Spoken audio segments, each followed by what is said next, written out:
Hello guys, मेरा नाम है जतन अग्रवाल। आप जुड़ चुके हैं the bull of Dalal street channel के साथ। अब आपने इस चैनल पे रूट मोबाइल का स्टॉक एनालिसिस देखा हुआ है, पहले आपने रेट गेन का स्टॉक एनालिसिस देखा हुआ है, आपने मैपमाई इंडिया का भी स्टॉक एनालिसिस अभी रिसेंटली देखा होगा।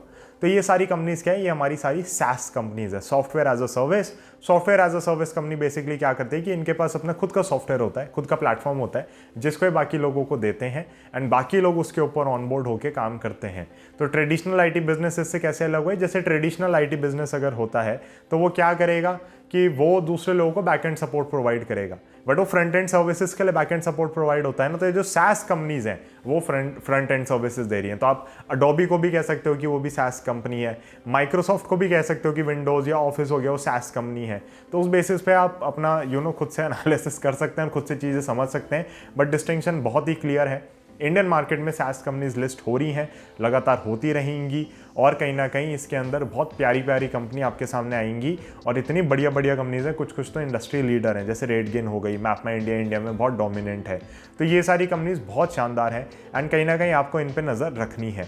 अब सबसे बड़ी दिक्कत क्या आती है कि ये कंपनीज कभी कभी हो सकता है आपको लगे प्रॉफिटेबल नहीं है, बट द थिंग इज की कंपनीज पहली बात आपको समझना है छोटी बहुत है। बहुत सारी SaaS कंपनीज जो लिस्ट हो रही हैं बहुत साइज में छोटी हैं, 5,000 10,000 करोड़ इस टाइप की हैं। एंड इन SaaS कंपनीज के अंदर जो ऑपरेटिंग कैश फ्लो है ना वो बहुत स्ट्रॉन्ग है।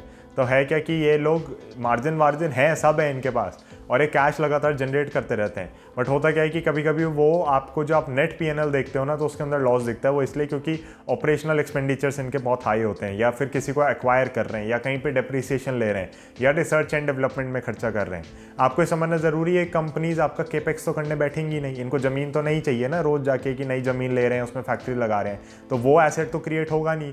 इनका सारा खर्चा ऑपरेशनल एक्सपेंडिचर पे होना है, कस्टमर एक्विजिशन पे होना है। तो वहाँ कहीं पे आपको ना खुद से नज़र डालनी पड़ेगी, समझना पड़ेगा और उसी बेसिस पे आप इन कंपनीज को जज करें। नेट P&L के बेसिस पे अगर आप इन्हें जज करेंगे तो may be will miss a very very big rally in these companies. अब आप में से अगर कोई भी जरा भी SaaS कंपनीज को ट्रैक कर रहा होगा तो वो ये कह सकता है कि जतिन US के अंदर SaaS कंपनीज जो लिस्ट हो रही हैं they are getting hammered by the market, right. हमने अभी देखा कि इंडिया की साउथ इंडिया में से एक कंपनी जाके US में NASDAQ पे लिस्ट हुई by the name of Freshworks, right. तो आप लोगों ने फ्रेशवर्क्स का नाम सुना होगा, बहुत ज़्यादा चर्चा में थी कहीं ना कहीं। अब आप कह सकते हो कि जतिन इनके स्टॉक प्राइसेस में तो बड़ी भयानक करेक्शन चल रही है, why should we bet on SaaS companies in India. तो बात क्या है ना, देखो वहाँ पे ऐसे बिजनेसेस नए नहीं है, पहली बात आपको ये समझनी है। यहाँ पे नए हैं तो यहाँ पे एक अलग उनकी स्टोरी चलने वाली है, ग्रोथ चलने वाली है। Country to country, economy to economy stocks बहुत ज़्यादा वेरी करते हैं, उनकी परफॉर्मेंस बहुत ज़्यादा वेरी करती है। FMCG बिजनेसेस को जो वैल्यूएशन इंडिया में मिलती है वो आपको बाहर नहीं मिलेगी, राइट। एंड मे बी कुछ माइक्रोसॉफ्ट एप्पल जैसी कंपनीज इंडिया सोच भी नहीं सकता कि अभी हमारे पास खड़ी होंगी। तो ये सारी चीज़ें हो जाती हैं। प्लस आपको एक चीज़ और समझनी ज़रूरी है, US में इस समय ग्रोथ स्टॉक्स की बहुत पिटाई हो रही है। बहुत सारे स्टॉक्स मैं खुद देख रहा हूँ। इनफैक्ट मैं US में थोड़ा बहुत इन्वेस्ट करता हूँ एंड वहाँ पे मैंने एक दो चीज़ें जो ले रखी हैं जिनको मैं ट्रैक कर रहा हूँ, उसके अंदर जो करेक्शन है वो बहुत ज़्यादा सिवियर है।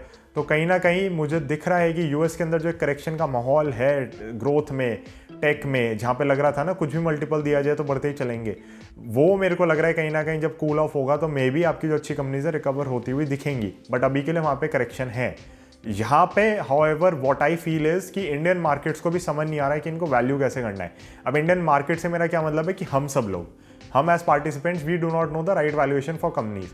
अब आपको पता है कि मेरा स्टाइल क्या है, मैं एक प्राइस पॉइंट पे नहीं जाता कि ये 475 रुपये का ही होना चाहिए शेयर। मैं कभी भी ऐसा नहीं कर रहा होता, बिकॉज आई थिंक अगर आपकी ग्रोथ आ रही है, आपकी स्टोरी अच्छी है, you are ethically clean, accountable हो आप अपने एक्शंस के लिए, तो यू कैन गो प्लेसेस। क्योंकि अगर आप काम ढंग से कर रहे हो तो कुछ ना कुछ तो करोगे ही यहाँ पे। और बहुत सारी कंपनीज ऐसी हैं जो बहुत लीडर टाइप कंपनीज हैं अपने फील्ड में एंड वो मुझे लगता है कि बहुत जगहों पे आगे जा सकती हैं। तो मेरे लिए उन कंपनीज पे बैट करना ज़रूरी हो जाता है, because they can create a significant alpha in my portfolio. बहुत अच्छे से रिटर्न्स मुझे डिलीवर कर सकती हैं, सिर्फ हमारे लिए नहीं, हमारे क्लाइंट्स के लिए भी जो हमारे साथ जुड़े हुए हैं। तो मेरा पूरा फोकस जो है वो इस समय SaaS कंपनीज पे है, उनको समझने में है, उनको किस तरीके से वैल्यू किया जाए वो चीज़ों से मैं भी स्ट्रगल कर रहा हूँ। बट अगर मैं स्ट्रगल वहाँ पे नहीं करूँगा और कोई आके मुझे बता देगा तो पता दिक्कत क्या होगी, वो चीज़ में भी मार्केट को भी समझ आ चुकी होगी और गेम खत्म हो जाएगा वहाँ पे। बिकॉज द थिंग इज़ कि अभी जिनसे भी मेरी बात होती है, जिनका भी मैं देखता हूँ कंटेंट वगैरह, या जिन भी लोगों को फॉलो करते हैं जो थोड़ा SaaS कंपनीज को समझते हैं, तो they understand the growth behind those companies, right. But कोई भी पिन पॉइंट वैल्यूएशन नहीं कर पा रहा, तो जैसे बहुत सारे ब्रोकरेज हाउसेज बहुत कंपनीज की निकाल देते हैं। तो वो इसीलिए है because everyone is understanding the story but few are understanding कि ये लेट्स से लॉस मेकिंग होके पैसा क्यों कमा रही है। तो छोटी छोटी चीज़ें जिन पे ध्यान नहीं जाता, राइट। तो ये मेरा कैसे ध्यान गया, मेरा इस पे ध्यान इसलिए गया because I was reading a book by the name of Amazon management system. और उस बुक के अंदर जो मैंने समझा कि अमेजॉन चाहता तो कभी भी प्रॉफिटेबल हो जाता, बट वो जान के नहीं हो रहा था एंड लोग ये पॉइंट मिस करते चलेगा। और जब अमेजॉन का शेयर सस्ता था तो किसी ने खरीदा नहीं, एंड नाउ एवरीवन रियलाइजेस कि अमेजॉन उनसे हाइंडसाइट में तो बहुत ही सिंपल अपॉर्चुनिटी थी जो मिस हो गई। और जो अमेजॉन 20 साल पहले कर रहा था, सारी कंपनीज अब वही कर रही हैं, उसी तरीके से ग्रोथ कर रही हैं और उसी हिसाब से आपको नंबर सपोर्ट हो रहे हैं। तो ये कहीं ना कहीं मुझे बहुत ज़्यादा इसके अंदर हिट किया और मैंने कहा कि SaaS कंपनीज को हम ऐसे नहीं छोड़ सकते, स्पेशली उन कंपनीज को जो हमें समझ आ रही हैं। Again I am not telling you कि यार जाओ तनला ले लो, रूट ले लो, मैं बिल्कुल भी नहीं कह रहा। जो समझ आ रहा है वो खरीदो, बट जो समझ आ रहा है उस पर बैट करो, उसको समझो और फिर खरीदो, राइट। तो यहाँ पे समझना बहुत ज़रूरी है। ऐसा भी नहीं करना कि अंधाधुंध वैल्यूएशन दे दी, कुछ भी दे दी, 500 मल्टीपल पे चल रहा है, भैया खरीदना तो है ही, खरीदना तो है ही, अच्छी लग रही है, नहीं। बट आपको समझना है कि 500 पे चल रहा है तो क्यों चल रहा है, क्या रीज़न है। कोई अगर आपको रीज़न समझ आता है कि 500 पे हाँ ठीक है भैया इसलिए चल रहा है, XYZ रीज़न है, तो आप ले लो।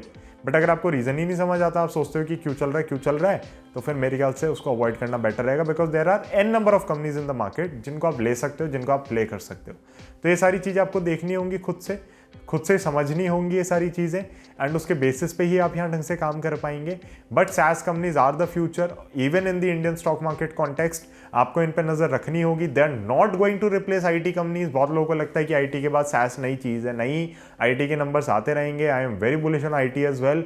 बट अगर SaaS कंपनीज हमें अच्छा करते हुए दिखनी है तो हम उनको क्यों ना उठाएं। एलोकेशन कहीं ना कहीं थोड़ी बैलेंस करने का हर समय चलता रहता है, ये करना पड़ेगा, वो करना पड़ेगा, बट वो तो चलता ही रहेगा, उसमें तो कोई बात ही नहीं है। लाइफ लॉन्ग जर्नी है हमारी। मेरी बहुत बार बात होती है यश से, तो मैं यही कहता हूँ कि यार देख, पोर्टफोलियो तो समझ आ गया कैसे मैनेज करना है, इसकी एलोकेशन ही ठीक करते रहो बैठे हुए। क्योंकि जहाँ पे हमें लग रहा है कि ज़्यादा बुलिशनेस है, वहाँ हम एलोकेशन अगर बढ़ा दें, we will make sizeable returns. और अगर वहाँ एलोकेशन कम रह जाती है तो कोई फ़ायदा नहीं। तो पूरा फोकस हमारा इसी पे है अब कि कहीं ना कहीं अपने पोर्टफोलियो के अंदर जो बिजनेसेस हमें समझ आते जा रहे हैं, जो हमें लग रहा है कि मे बी अभी मार्केट में मिस प्राइस हो रहे हैं, उनके एलोकेशंस हम ठीक ढंग से रखें।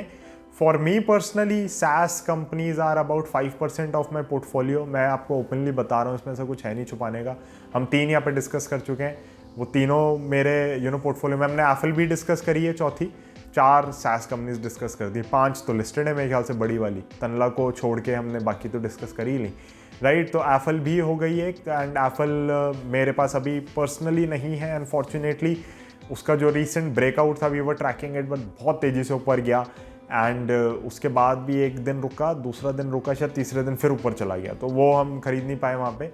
एंड एफएल इनिशियली भी मैंने कभी पोजीशन नहीं बनाई थी because it took me time to understand this companies. But अब जब समझ आ गई हैं तो रेड गेन हो गई, MapMyIndia हो गई, रूट हो गई, तो इनमें इन्वेस्टमेंट्स हैं, एंड इनमें लिस्टिंग के बाद से ही इन्वेस्टमेंट्स हैं। तो कहीं ना कहीं this companies are doing well for me. Red gain तो गया ही नीचे था लिस्टिंग के बाद, तो हमें तो सस्ता पड़ गया, तो बहुत ही खुशी थी। तो क्योंकि मुझे वही था कि लोग नहीं समझ रहे हैं क्या है, और पैंडेमिक की वजह से मे बी इसका बिजनेस टेम्परेरी हिट ले ले वापस, बिकॉज होटल साइड का, हॉस्पिटैलिटी साइड का बिजनेस है। बट इंडिया में लीडर है, वर्ल्ड में वन ऑफ द लार्जेस्ट है, तो कहीं ना कहीं तो वेल्थ क्रिएट करेगा। और इस कंपनी की मार्केट कैपिटलाइजेशन 5,000 करोड़ है, सोचो। तो कितने कम में, बिलो $1 बिलियन आपको ऐसी कंपनी मिल रही है जो ग्लोबल लीडर टाइप है इसमें, और ये बनना चाहते हैं, नंबर 1 बनना चाहते हैं, right. And the management is very very clear, vision बहुत क्लियर है। तो मुझे बिजनेस अच्छा लगा, I have bought into it. Again not an investment advice, but something that I have done. And SaaS companies मुझे पर्सनली अच्छी लग रही हैं। This is a place where I am taking a bet, and maybe you should look at it as well. Thank you so much for watching. Thank you so much for staying connected with the Bull of the Last Street YouTube channel.